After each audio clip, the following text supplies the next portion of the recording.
اب Islamabad high court نے chairman P T I barrister Gohar Khan کو بانی قائد P T I Imran Khan سے جیل میں مشاورت کی اجازت دے دی۔ جسٹس میاں گل حسن اورنگزیب نے ریمارکس دیے کہ پی ٹی آئی کے نئے اور پرانے چیئرمینوں کے درمیان ٹکٹوں کے معاملے پر مشاورت ان کا بنیادی حق ہے۔ جسٹس میاں گل حسن اورنگزیب کا کہنا تھا کہ نگراں حکومت کے زیر نگرانی ایسا خوفناک نظام چل رہا ہے کہ انتخابی مشاورت کی اجازت بھی نہیں۔ معزز جج نے سوال کیا کہ نگراں حکومت کیا انتخابات کو ڈیریل کرنا چاہتی ہے؟ ایڈیشنل اٹارنی جنرل اور ایڈوکیٹ جنرل کی جانب سے اس اجازت کی مخالفت پر عدالت نے برہمی کا اظہار کیا اور کہا کہ انتخابات میں نگراں حکومت کو غیر جانبدار ہونا چاہیے۔ گزشتہ روز جسٹس گل حسن اورنگزیب نے عمران خان کے خلاف خصوصی عدالت میں سائفر کیس کا ٹرائل 11 جنوری تک روک دیا تھا۔ کل ہی راولپنڈی میں جوڈیشل مجسٹریٹ کی عدالت نے پروسیکیوشن کی جانب سے پی ٹی آئی کے وائس چیئرمین شاہ محمود قریشی کے جسمانی ریمانڈ کی استدعا مسترد کر دی تھی اور انہیں پولیس کی تحویل میں دینے کے بجائے جوڈیشل ریمانڈ پر اڈیالہ جیل بھیج دیا تھا۔ اتفاق کی بات ہے کہ جمعے کو سپریم کورٹ نے سائفر کیس میں عمران خان اور شاہ محمود قریشی کی ضمانت کی درخواست منظور کی تھی۔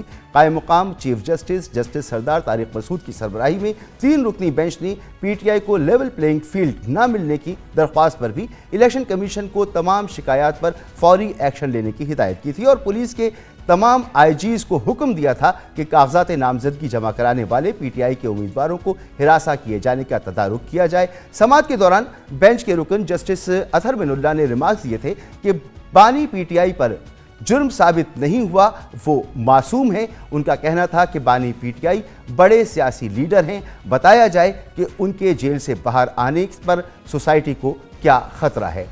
اس اہم فیصلے کے بعد بھی مسلم لیگ ان کی قیادت چراغ پا نظر آئی۔ بلا شبہ عدالتی فیصلوں سے اختلاف نکتہ چینی کی تو قانونی روایات ہیں، لیکن یہ بدقسمتی سے ملک میں مخالفین کے حق میں فیصلہ دینے پر عدلیہ اور اس کے ججز کو بھی ٹارگٹ بنائے جانے کا ایک نیا رواج بن چکا ہے۔ اس تمام معاملے پر ہم بات کریں گے۔ ہمارے ساتھ موجود ہیں جناب کامران خان صاحب، سینئر صحافی، سینئر تجزیہ کار، میزبان پروگرام دنیا کامران خان کے ساتھ اور پریزیڈنٹ ہیں دنیا میڈیا گروپ کے۔ سر بہت بہت شکریہ وقت دینے کے لیے۔ خان صاحب فرمائیے گا کہ عدالتوں سے پے در پے جو ریلیف ملتا نظر آ رہا ہے تحریک انصاف کو، اس پر تحریک انصاف کی جو اپوزیشن جماعتیں ہیں وہ بڑی چراغ پا نظر آ رہی ہیں، اس کی کیا وجہ ہے؟ دیکھیں، اس وقت ہمیں بہت ہی محتاط ہونا چاہیے۔ پاکستان اپنی تاریخ کے ایک اور بہت اہم موڑ پہ کھڑا ہے۔ اب سامنے الیکشنز نظر آ رہے ہیں اور الیکشن جس ماحول میں ہو رہے ہیں، یقیناً ہم نے پاکستان میں مترجہ الیکشن اور انجینئرڈ الیکشن اور مینیجڈ الیکشن ہم نے بہت دیکھے ہیں۔ اسی سیریز کا یہ ایک اور اسی قسم کا ایک الیکشن جو ہے وہ ہمیں صاف نظر آ رہا ہے۔ اس میں کسی قسم کی گواہی کی بھی ضرورت نہیں ہے کہ پاکستانی اس کی گواہی دے گا۔ اب اس پورے ماحول کے اندر اسی دوران جو ہے اب ہم دیکھ رہے ہیں کہ اپوزیشن کا جس کا اضطراب، جو کہ اس سے پہلے کی اپوزیشن تھی، اس کا اضطراب جو ہے وہ بڑھتا جا رہا ہے اور اس کی بنیادی وجہ یہ ہے، اس کو آپ نے دیکھا ہے کہ بنیادی وجہ یہ ہے کہ اسے سامنے نظر آ رہا ہے، دیوار پہ لکھا نظر آ رہا ہے کہ انتخابی نتائج کیا ہو سکتے ہیں۔ اس پوری صورتحال کے اندر اب جو بھی ماحول ہے اس میں جو عدالتوں کا کردار ہے وہ ابھی ہمارے سامنے۔ کچھ دن پہلے کی بات ہے کہ 2 سماعتوں کے اندر جناب نواز شریف کے جو بڑے بڑے مقدمات تھے وہ بہرحال اختتام پذیر ہو گئے، وہ چاہے جس انداز سے بھی بنے تھے، جس طریقے سے بھی مینیجڈ ماحول میں بنے تھے، اگر اسی مینیجڈ ماحول کے انداز میں وہ ختم ہو گئے۔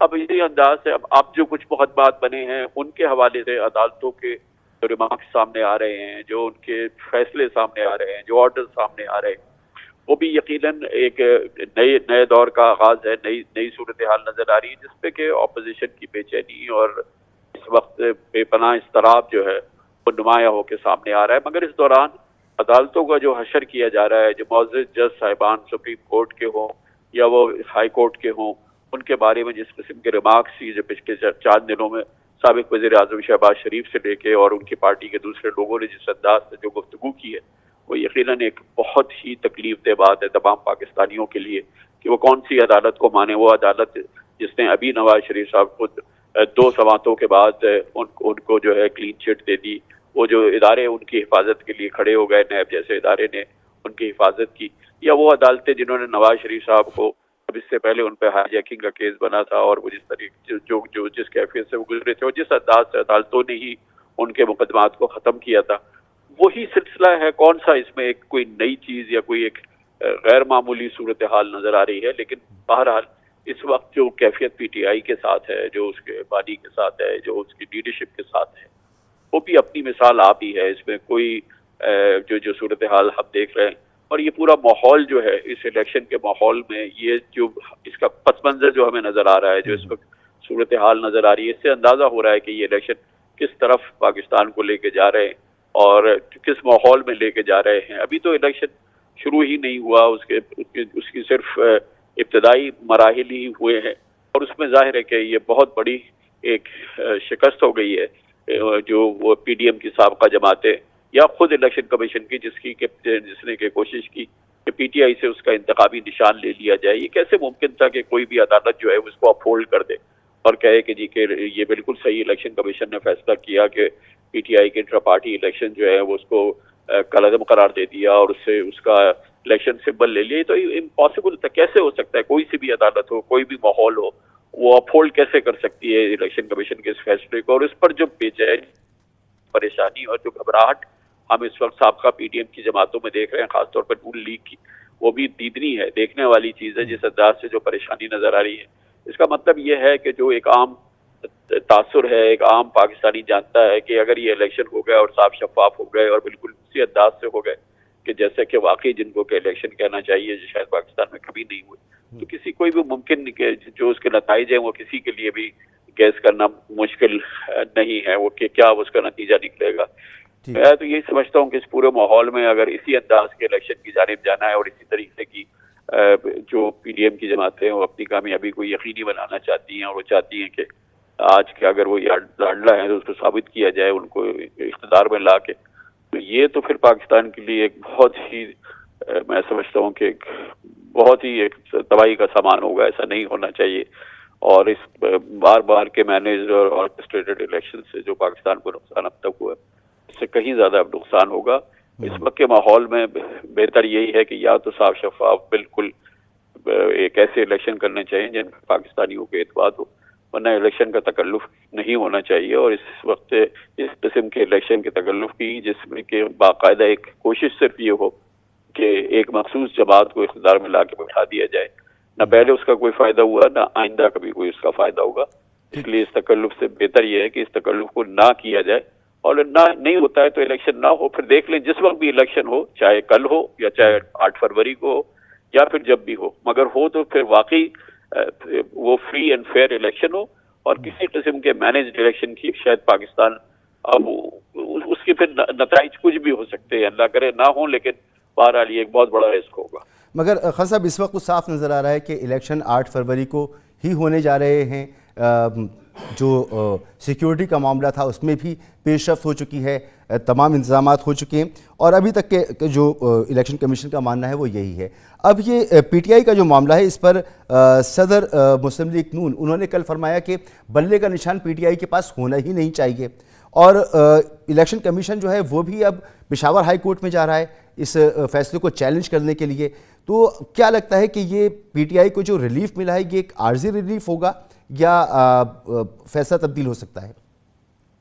یہ دیکھیں، عارضی ریلیف تو ہو سکتا ہے، کچھ بھی ہو سکتا ہے. وہی عدالتیں جنہوں نے کہ یہ ریلیف دیا ہے ان میں سے کوئی عدالت کا کوئی جج جو ہے اس ریلیف کو واپس بھی لے سکتا ہے. مگر یہ ساری ایکسپیرینسز اب پہلے کر چکے ہیں. کسی سیاسی جماعت کو کالعدم قرار دینا، اس کا نشان واپس لے لینا. ہم نے آزمایا تھا جب ہم نے پیپلز پارٹی سے تلوار کا نشان واپس لے لیا تھا. تلوار کی جگہ تیر آ گیا تھا، بلے کی جگہ فٹ بال آ جائے گی، مگر اس سے جو نتیجہ ہے وہ تو نہیں بدلے گا. اس سے جو لوگوں کے دل میں بات ہے وہ تو نہیں بدلے گی. اور یہ چھوٹی چیزیں کرنے سے تو انتہائی بہت بہت نقصان ہو جائے گا، اور اس قسم کا مذاق نہیں ہونا چاہیے. آج ہم نے اس کی ایک اور جھلک دیکھی جب یہ خبریں سامنے آئیں کہ جو شوکت خانم ہاسپٹل، جو کہ ایک بہت ہی شاندار ایک سروس ہے، ظاہر ہے کراچی میں ایک کینسر ہاسپٹل بن رہا ہے، لاہور کا کینسر ہاسپٹل، اس کی ایک اپنی عالمی شہرت ہے، لاکھوں پاکستانیوں کو اس سے فائدہ ہوا ہے. وہ کراچی میں ہاسپٹل بن رہا ہے، اچانک اس کو روک دیا گیا کہ جی وہ فنڈ ریزنگ نہیں کر سکتا. اب آپ بتائیں کہ اس سے بڑھ کے کیا مذاق ہو سکتا ہے، اور اس سے بڑھ کے کیا ستم ہو سکتا ہے، کیا ماحول ہے. اور اس سے ہوگا کیا؟ اس سے تو صرف یہ کہ عام پاکستانی کے نزدیک جو ہے وہ عمران خان کی اور پی ٹی آئی کی اور یا ان کی جو بھی ان کی اسٹینڈنگ ہے وہ بڑھے گی، کم تو نہیں ہوگی نا. عمران خان جب ان کا اقتدار تھا اور جب ان کو ووٹ آف نو کانفیڈنس کے ذریعے ہٹایا گیا، اس وقت تو وہ شاید اپنی مقبولیت کی نچلی ترین سطح پہ تھے، غیر مقبولیت کی انتہا تھی. 3-4 مہینے کے بعد سے شاید عوام ان کے خلاف نکل آتے. اس طرح کی صورتحال تھی. اگر ان کو اقتدار سے ہٹایا گیا اور پھر جس طریقے سے ایک طرح سے ریہیبلیٹیٹ ہوئے، وہ ان کی مقبولیت پوری طرح سے ریہیبلیٹیٹ ہو گئی اور اس جگہ پہ وہ پہنچ گئے جو شاید اپنے سیاسی کیریئر کی پوری زندگی میں کبھی وہ اتنے مقبول نہیں تھے جہاں پر وہ پہنچا دیے گئے.